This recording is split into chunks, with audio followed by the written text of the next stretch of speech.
Assalamualaikum warahmatullahi wabarakatuh. Kami dari kelompok 6 akan mempresentasikan materi biologi konservasi, yaitu mengenai the conservation of population. Nah, untuk anggota kelompok kami sendiri yaitu ada Salma Junaina Hermana, Morina Salviasoni, dan saya sendiri Cindy Marisa Deski. Nah, untuk konten materi yang akan dibahas yaitu ada apa itu populasi dan apa yang menentukan ukuran dan keberadaannya, lalu ada apa itu metapopulasi, lalu bagaimana populasi dapat diukur dan dideteksi, lalu apa yang dimaksud dengan populasi yang layak minimum, selanjutnya ada apakah analisis viabilitas populasi, lalu ada bagaimana hasil PVA dapat digunakan dalam pengelolaan konservasi, lalu selanjutnya ada apakah spesies yang bergantung pada populasi dan bagaimana langkah-langkah praktis untuk menentukan caranya melestarikan populasi. Nah, apa sih populasi itu? Populasi adalah semua individu dari spesies yang sama yang hidup berdampingan di daerah yang sama pada waktu yang sama juga.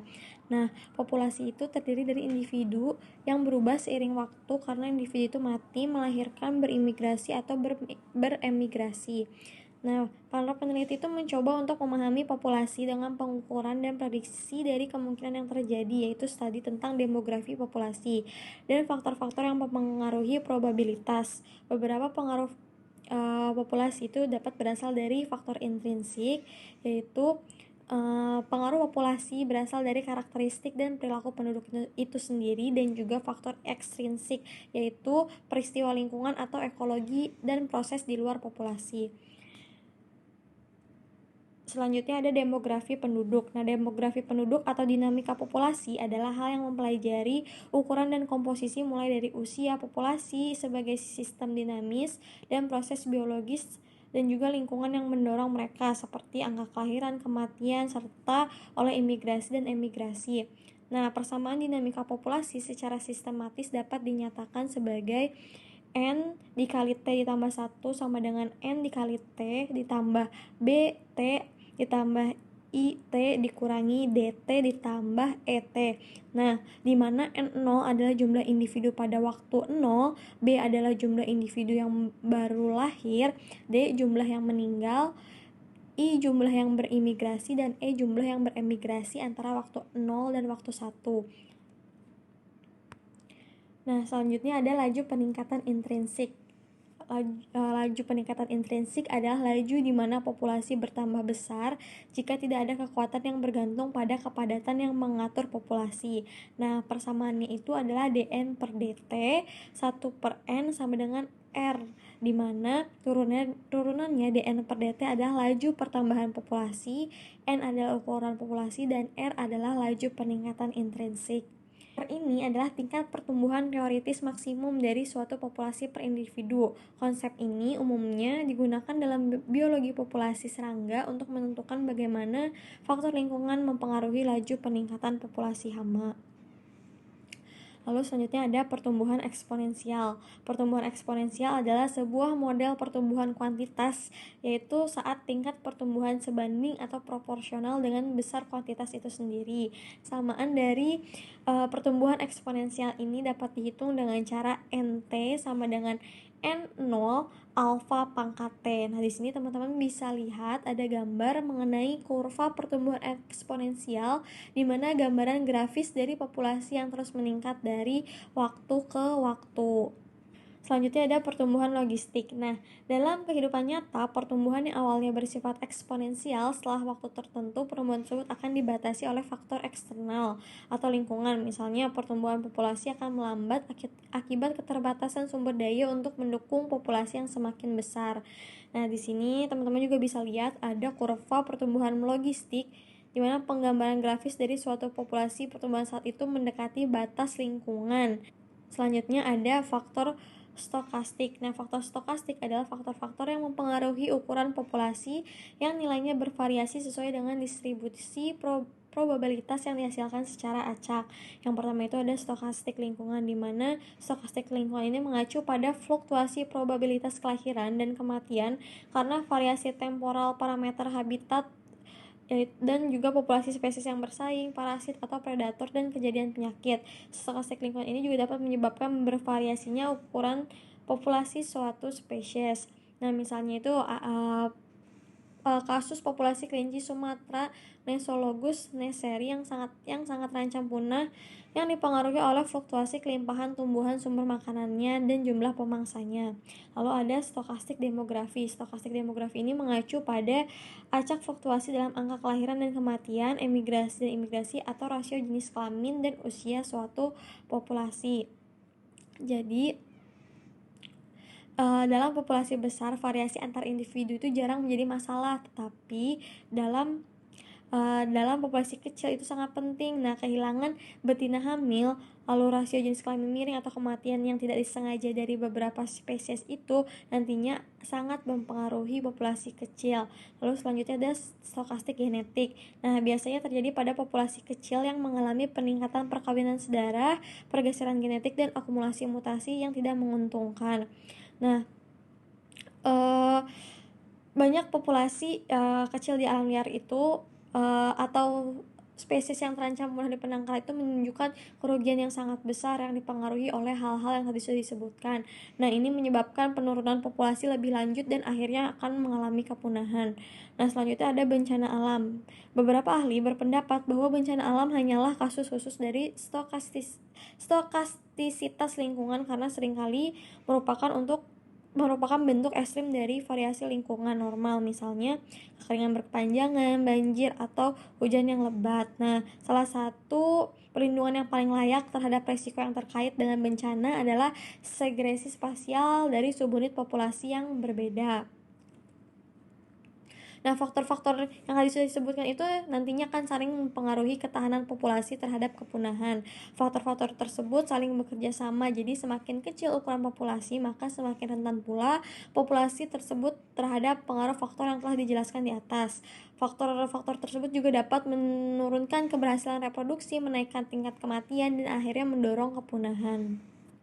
Nah, selanjutnya itu ada mengenai metapopulasi.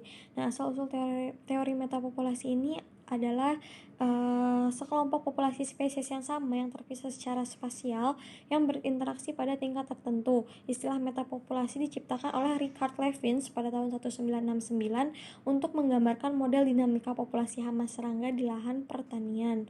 Nah, selanjutnya ada predasi dan osilasi. Eksperimen pertama dengan predasi dan heterogenitas spasial dilakukan oleh G.F. Gauss pada tahun 1930 dan berdasarkan persamaan Lotka-Volterra yang dirumuskan pada pertengahan 1920-an. Tapi tidak ada aplikasi lebih lanjut yang dilakukan. Nah, karena tidak adanya kelanjutan dari eksperimen yang dibuat oleh G.F. Gauss, maka selanjutnya ada eksperimen yang dilakukan oleh Huffaker pada interaksi predator mangsa. Nah, untuk memperjelas predasi dan osilasi populasi, Huffaker ini menggunakan spesies tungau, satu menjadi predator dan yang lainnya menjadi mangsa. Dia membuat eksperimen terkontrol menggunakan jeruk yang dimakan mangsa sebagai habitat yang terstruktur secara spasial di mana predator dan mangsanya akan berinteraksi. Nah, di sini, awalnya Huffaker mengalami kesulitan yang mirip dengan Gauss dalam menciptakan interaksi predator mangsa yang stabil. Dengan hanya menggunakan jeruk, spesies mangsa dengan cepat punah diikuti dengan kepunahan predator. Namun ia menemukan bahwa dengan memodifikasi struktur spasial habitat, ia dapat memanipulasi dinamika populasi dan memungkinkan tingkat kelangsungan hidup keseluruhan untuk kedua spesies tersebut meningkat.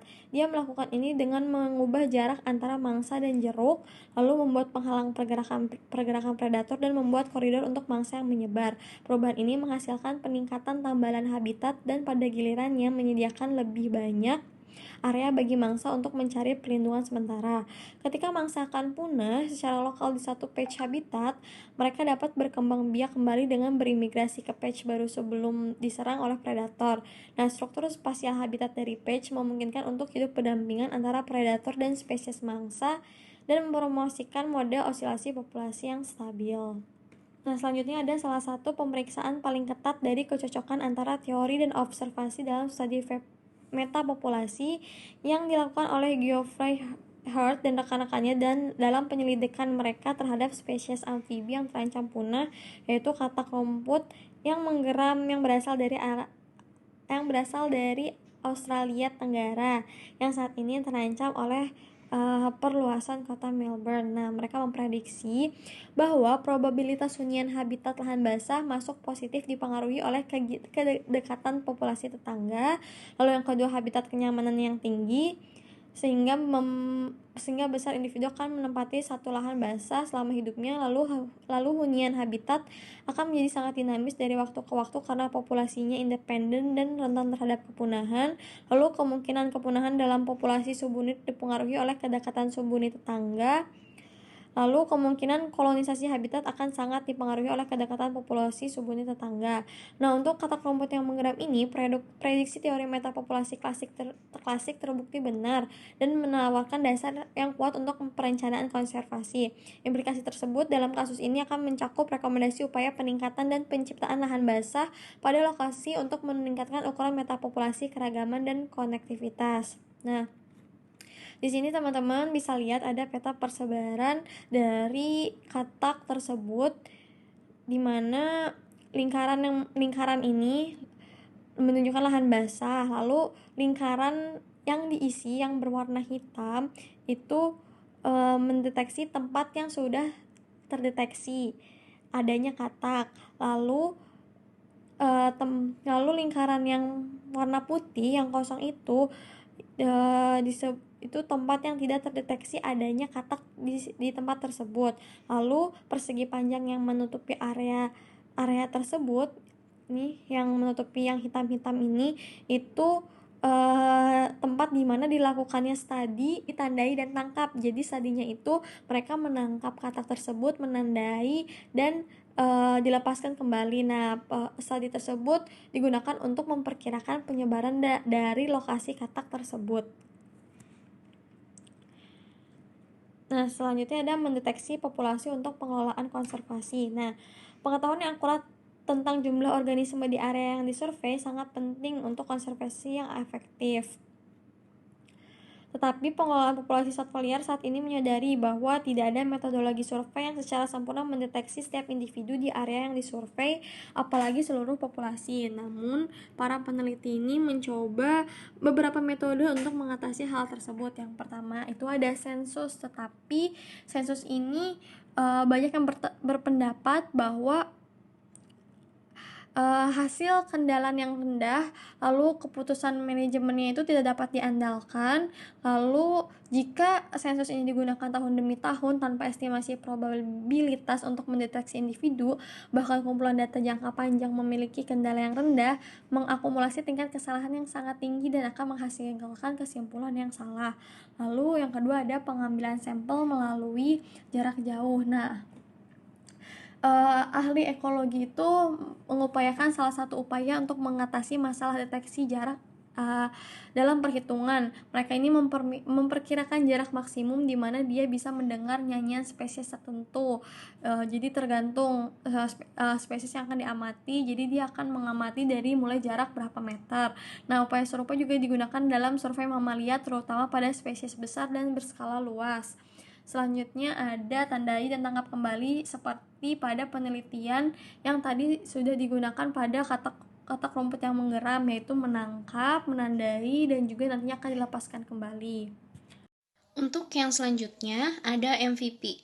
Nah, MVP ini merupakan ambang batas populasi minimum yang diperlukan untuk persistensi populasi. Dari kebutuhan ini muncullah konsep populasi minimum yang layak. Nah, MVP ini adalah sebagai perkiraan jumlah individu yang dibutuhkan populasi untuk bertahan hidup selama periode tertentu dengan spesies tertentu. Nah, satu konvensi umum yang awalnya muncul untuk MVP adalah ukuran populasi minimum yang diperlukan untuk mencapai probabilitas 95% persistensi untuk 100 atau 1000 tahun. Nah, MVP juga tidak memperhitungkan intervensi eksternal. Dengan demikian, ini berguna bagi pengelola konservasi dan pemerhati lingkungan, atau suatu populasi dapat ditingkatkan di atas MVP dengan menggunakan program penangkaran atau dengan membawa anggota spesies lain dari cagar alam. Kemudian, MVP ini mengacu pada ukuran sekecil mungkin, di mana populasi biologis dapat hidup tanpa menghadapi kepunahan dari bencana alam atau demografi, lingkungan, atau stokastisitas genetik. Nah, pada saat ini, keyakinan ini bahwa beberapa populasi dapat hidup minimum yang terpisah dapat dihitung untuk spesies individu sebagian besar yang telah ditinggalkan oleh pengelola biologi konservasi. Nah, diganti dengan proyeksi dari kemungkinan persistensi dari populasi ini, konsep yang telah kembali mengembangkan teknik ini disebut analisis viabilitas populasi atau VVA yang mungkin nanti akan dijelaskan selanjutnya. Untuk yang selanjutnya ada PVA atau analisis viabilitas populasi. Nah, VVA ini adalah estimasi probabilitas kepunahan dengan analisis yang menggabungkan identifikasi ancaman terhadap kelangsungan hidup populasi yang menjadi model proses kepunahan.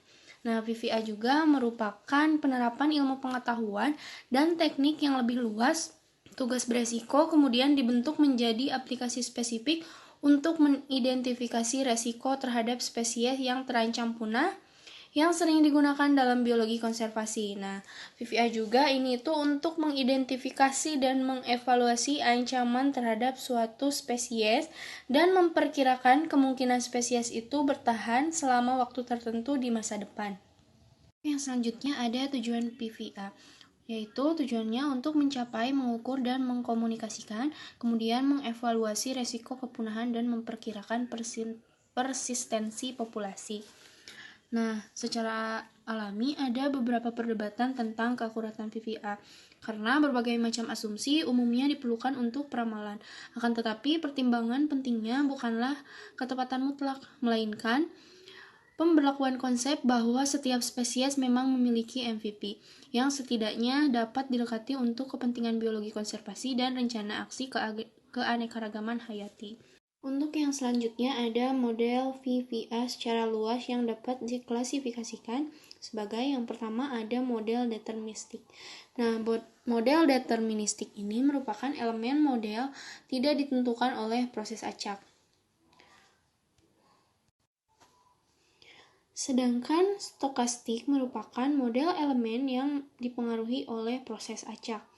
Nah, model stokastik ini lebih sulit untuk dibangun dan ditafsirkan, tetapi lebih akurat yang mempengaruhi perilaku populasi karena proses demografi secara inheren didorong oleh proses acak. Untuk yang selanjutnya, ada contoh kontur kuasi kepunahan yang dihasilkan oleh Population Viability Analysis atau PVA. Nah, setiap titik pada garis lengkung tertentu atau kontur tertentu mewakili kombinasi waktu dan ukuran populasi yang memiliki kemungkinan kepunahan semu tertentu atau pengurangan populasi ke tingkat yang sangat rendah sehingga kepunahan itu hampir pasti. Nah, sehingga semuanya pada titik garis yang sama memiliki probabilitas kepunahan yang sama. Untuk yang selanjutnya adalah mengevaluasi PVA. PVA yang baik terlepas dari spesies atau pendekatannya akan memiliki karakteristik konsisten tertentu dan begitu pula penggunaan PVA yang baik. Yang paling penting adalah yang pertama, PVA diinformasikan oleh data nyata tentang spesies yang diminati, idealnya dikumpulkan dalam jangka waktu yang lama dalam berbagai kondisi. Yang kedua, asumsi VVA ini bersifat eksplisit, jelas, dan masuk akal terkait dengan apa yang diketahui tentang spesies.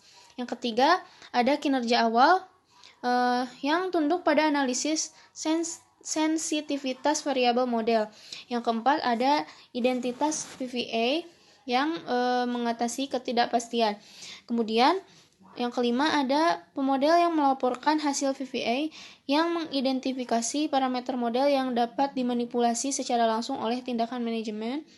Dan kemudian ada file VVA mengevaluasi dan memberikan peringkat hasil dari skenario pengelolaan yang berbeda berdasarkan pengaruh terhadap satu atau lebih ukuran viabilitas spesies. Kemudian, pemodel yang melaporkan keluaran VVA mengaitkan keluaran tersebut secara langsung dengan rekomendasi untuk tindakan pengelolaan. Yang selanjutnya ada output dari VVA, yaitu anggrek berpohon di padang rumput barat, yakni anggreknya itu Palanthera praecala. Nah, ini tuh menunjukkan perubahan jumlah individu dari waktu ke waktu dalam kondisi iklim rata-rata basah dan kering. Kemudian yang selanjutnya ada tahapan kehidupan anggrek berpohon di padang rumput barat.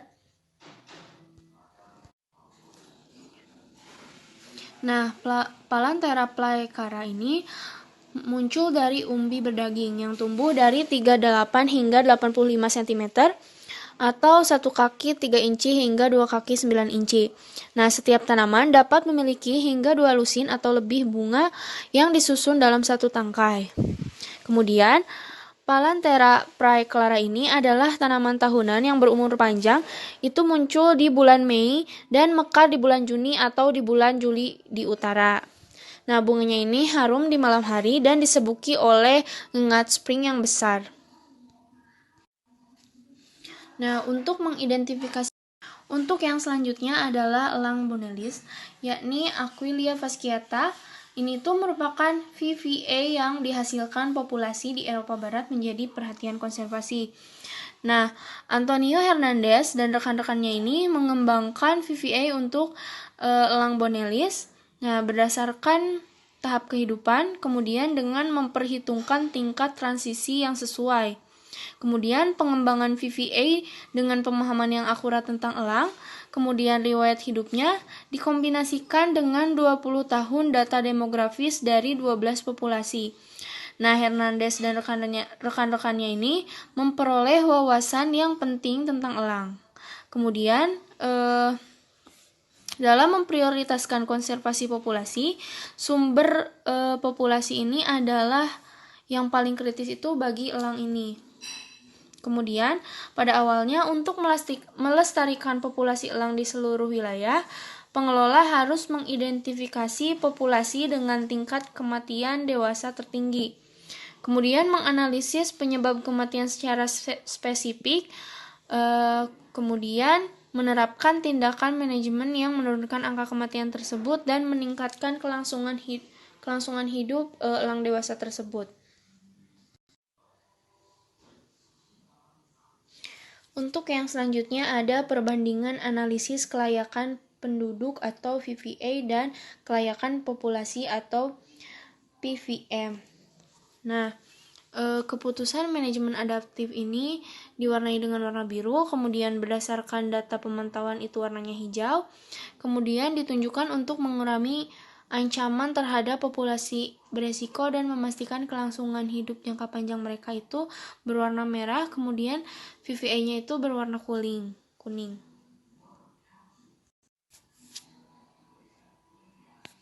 Nah, dua variabel ini merupakan frekuensi pemantauan yang disusun untuk menghasilkan perkiraan yang paling andal, tetapi dapat disesuaikan dengan perubahan dalam prioritas dan anggaran. Nah, Baker and Doa kemudian mengaitkan elemen model yang terkait dengan ukuran populasi rubah dan kematian dengan pendekatan berbeda untuk mengelola elang.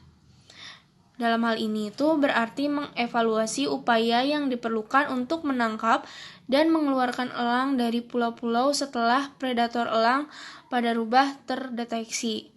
Nah, secara praktis ini tuh berarti pemodelan perubahan jumlah dan tingkat kematian rubah di tahapan sejumlah elang yang berbeda. Nah, pemodelan tersebut mengungkapkan bahwa tingkat pengelolaan atau pemindahan elang yang diperlukan untuk menurunkan probabilitas kepunahan rubah pulau menjadi kurang dari 50% hanya dapat dicapai jika tingkat pemindahan elang saat ini 2 kali lipat. Nah, metode yang efisien itu seperti menggunakan net gunning yang bisa menangkap beberapa elang sekaligus. Kemudian bukan individu. Kemudian metode penangkapan berbasis perangkap ini dalam upaya pendekatan VVM yang menciptakan hubungan yang lebih fungsional antara peneliti dan manajer dan hasil model yang lebih terhubung dengan tindakan manajemen tersebut. Sekian yang dapat saya sampaikan. Selanjutnya akan disampaikan oleh Morina Selviasoni, kepadanya disilakan. Untuk slide selanjutnya yaitu mengenai spesies bergantung konservasi. Spesies bergantung konservasi adalah jenis atau spesies makhluk hidup yang telah dikategorikan sebagai bergantung konservasi oleh Perhimpunan Internasional untuk Konservasi Alam, di mana spesies ini bergantung pada upaya konservasi untuk mencegahnya dari ancaman kepunahan. Tujuan dari pengelolaan populasi yang terancam adalah pemulihan mereka. Itulah mengapa rencana pengelolaan untuk spesies yang terancam punah disebut rencana pemulihan. Kemudian contoh spesies yang bergantung pada konservasi. Di Amerika Serikat, tujuan US Endangered Species Act atau ESA adalah membawa spesies yang terdaftar ke titik di mana tindakan yang diberikan oleh ESA tidak lagi diperlukan. Meskipun telah terjadi kegagalan, di mana 11 spesies pernah menjadi punah di bawah perlindungan ESA. Ulasan keberhasilan ESA hingga Maret 2020 menemukan bahwa 99% dari spesies yang terdaftar masih bertahan.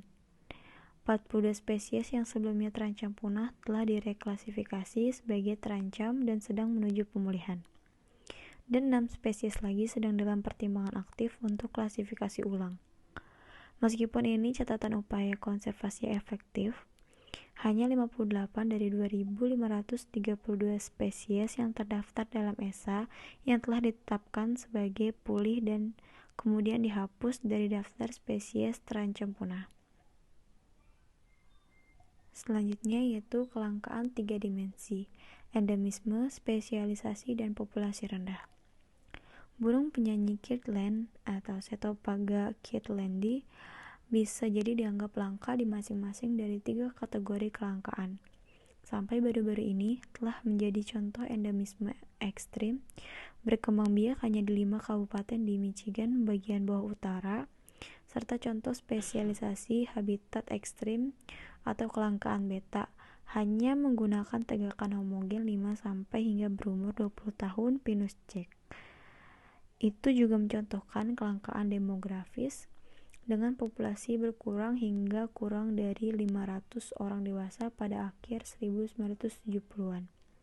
Bisa dilihat pada gambar, yaitu burung penyanyi kirtland mewakili peningkatan jumlah spesies yang bergantung pada konservasi yang membutuhkan upaya pengelolaan berkelanjutan bahkan setelah pemulihan untuk menghindari kembali ke status terancam punah. Selanjutnya yaitu tindakan konservasi yang digunakan dalam rencana pemulihan burung penyanyi kirtland menggunakan 5 strategi, yaitu yang pertama menciptakan habitat yang lebih cocok, yang kedua meningkatkan perekrutan burung pengicau dengan mengendalikan parasit sarang burung, yang ketiga pemantauan populasi, yang keempat melakukan penelitian, dan yang kelima mengembangkan sebuah program pendidikan publik tentang burung penyanyi kirtland dan kebutuhannya. 2 elemen pertama adalah yang paling spesifik dan dapat ditindaklanjuti. Ribuan hektar habitat pinus muda Jack dibuat dalam rentang bersejarah kirtland melalui penanaman dan pembakaran yang ditentukan, dibantu dalam beberapa tahun terakhir oleh kebakaran alam besar yang terjadi di kawasan berkembang biak. Jumlah habitatnya yang cocok meningkat secara dramatis. Elemen kedua dicapai dengan menjebak dan menghapus atau membunuh cowbird di daerah penangkaran burung warbler. Kemudian pada slide ini ada gambar grafik di mana jumlah penyanyi jantan kirtland yang bernyanyi terdeteksi di 10 tahun kemudian pada sensus tahunan yang dilakukan di seluruh spesies berkisar dari 1981 hingga 2011. Sejak 2001, populasi burung penyanyi kirtland telah melebihi target pemulihan mereka, yaitu 1.000 jantan bernyanyi dewasa pada tiap tahunnya. Selanjutnya yaitu perjanjian manajemen konservasi atau CMA untuk spesies yang bergantung pada konservasi. Bisa dilihat pada gambar terdapat skema representasi dari elemen yang dibutuhkan untuk perjanjian manajemen konservasi atau CMA yang efektif. CMA untuk burung penyanyi kirtland seperti CMA lainnya yang membutuhkan 4 elemen agar efektif, yaitu yang pertama ada perjanjian kemitraan yang terus memungkinkan tindakan manajemen yang efektif. Yang kedua, rencana pengelolaan yang diinformasikan dengan pemahaman kritis elemen pemulihan spesies. Yang ketiga, pendanaan yang cukup. Dan yang keempat, penegakan hukum. Kemudian untuk slide selanjutnya yaitu langkah-langkah praktis untuk menentukan cara melestarikan populasi. Yang pertama yaitu tentukan penyebab penurunan populasi. Mungkin menurun karena berbagai alasan. Penyebab penurunan mungkin tampak jelas, tetapi penyebab jelas mungkin pada kenyataannya tidak ada hubungannya dengan penurunan yang diamati. Untuk menentukan alasan yang sebenarnya dari penurunan tersebut, perlu dilakukan pemeriksaan informasi yang tersedia yang membandingkan populasi di negara bagian saat ini dengan populasi yang sama di masa lalu, terutama jika ada catatan yang menggambarkan populasi saat itu lebih besar. Kemudian yang kedua, merumuskan hipotesis tentang penyebabnya. Penurunan populasi bahkan setelah pemeriksaan yang cermat terhadap data yang tersedia, fakta saja tidak akan secara tegas mengungkapkan penyebab penurunan populasi. Elemen-elemen ini membutuhkan wawasan manusia, mengikuti pendekatan manajemen adaptif, manajer dan diinformasikan oleh data yang mereka miliki, dan harus merumuskan satu atau lebih hipotesis tentang alam dan penurunan populasi. Hipotesis dan prediksi mereka kemudian harus dimasukkan ke dalam tindakan manajemen yang dilakukan dalam eksperimen yang cermat seperti yang digunakan dalam pendekatan trend analisis dan resolusi faktor. Yang ketiga yaitu tentukan jalan potensial untuk meningkatkan ukuran populasi. Apakah manipulasi eksperimental dimungkinkan atau tidak? Manajer harus mencoba sesuatu untuk memimpin populasi yang menurun menuju pemulihan. Tindakan pengelolaan untuk meningkatkan ukuran dan persistensi populasi kecil termasuk dalam salah satu dari 3 kategori. Yang pertama yaitu pengelolaan ekologi dan lingkungan yang intensif dari spesies di habitat aslinya. Yang kedua, melengkapi populasi liar melalui penambahan individu yang dibesarkan di penangkaran. Dan yang ketiga yaitu pemusnahan semua individu liar yang tersisa untuk melestarikan populasi di penangkaran. Oke, sekian yang dapat kelompok kami sampaikan. Terima kasih. Wassalamualaikum warahmatullahi wabarakatuh.